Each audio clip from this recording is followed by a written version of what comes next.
नमस्कार विद्यार्थी मित्रांनो, एमपीएससी मध्ये तुम्हा सर्वांचं हार्दिक स्वागत. मित्रांनो, आज तारीख आहे 23 सप्टेंबर 2021. तर आजच्या दिवशी मराठी न्यूज आउटलेट लोकसत्तामध्ये एक महत्त्वपूर्ण बातमी आहे. ही बातमी आपण आजच्या व्हिडिओमध्ये पाहणार आहे. या ठिकाणी टायटल आहे, रिक्त पदांचे मागणीपत्र 30 सप्टेंबरपर्यंत पाठवा, एमपीएससी भरतीबाबत मुख्यमंत्र्यांचे सर्व विभागांना निर्देश. तर काय न्यूज आली आपण पाहू. तर या ठिकाणी मुंबईवरून न्यूज आली. ओके.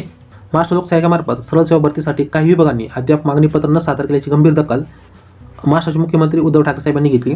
कोणत्याही परिस्थितीत सर्व विभागांनी तात्काळ मंजूर पदाचा आढावा घेऊन आपली मागणीपत्र 30 सप्टेंबरपर्यंत आयोगाकडे पाठवावे असे स्पष्ट निर्देश महाराष्ट्राचे मुख्यमंत्री उद्धव ठाकरे साहेबांनी बुधवारी सचिवांना दिले. त्यानंतर दिले की महाराष्ट्र लोकसेवा आयोगामार्फत भरण्यात येणाऱ्या राज्य शासनाच्या विविध विभागातील रिक्त पदांचा तपशील 30 सप्टेंबरपर्यंत पाठवण्याचे निर्देश याच्या आधीसुद्धा उपमुख्यमंत्री अजित साहेबांनी दिले होते. संबंधित विभागांनी बिंदू नामोली तयार करून उचित मान्यता घेऊन हे प्रस्ताव एमपीएससीकडे पाठवायचे होते, परंतु वारंवार निर्देश देऊनही काही विभागांनी काय केलं, एमपीएससीकडे पाठवले नाही किंवा मागणीपत्र पाठवले नाही की एवढ्या व्हॅकन्सी आमच्याकडे पेंडिंगला आहेत म्हणून. तर नवीन पद भरतीस यामुळे काही विलंब होण्याची शक्यता आहे. नंतर की लोकसत्ताने एमपीएससीच्या जाहिरातीला नवी वर्ष उजाडणार का या मतदाराखाली 21 सप्टेंबरला उत्तर दिले होते. त्याची दखल महाराष्ट्र मुख्यमंत्री उद्धव ठाकरे साहेब यांनी घेतली होती. त्या संदर्भात त्यांचं स्टेटमेंट आलं होतं की 30 सप्टेंबरपर्यंत सर्व विभागांनी मागणीपत्र पाठवण्याचे निर्देश दिलेत किंवा 30 सप्टेंबरपर्यंत सर्वांनी मागणीपत्र एमपीएससीकडे पाठवा म्हणून.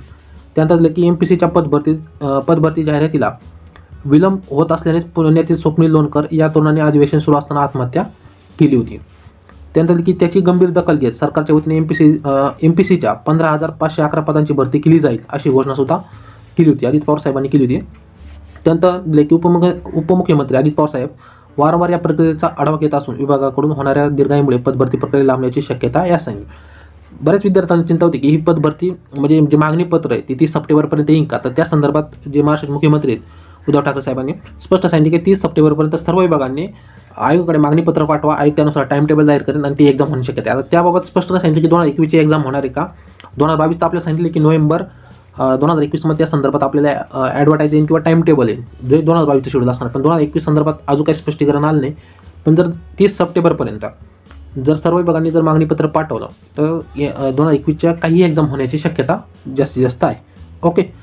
तर ही अपडेट होती मित्रांनो. ही अपडेट तुम्हाला कशी वाटली कमेंट करून सांगा.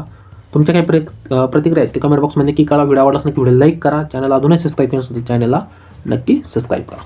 थँक्यू.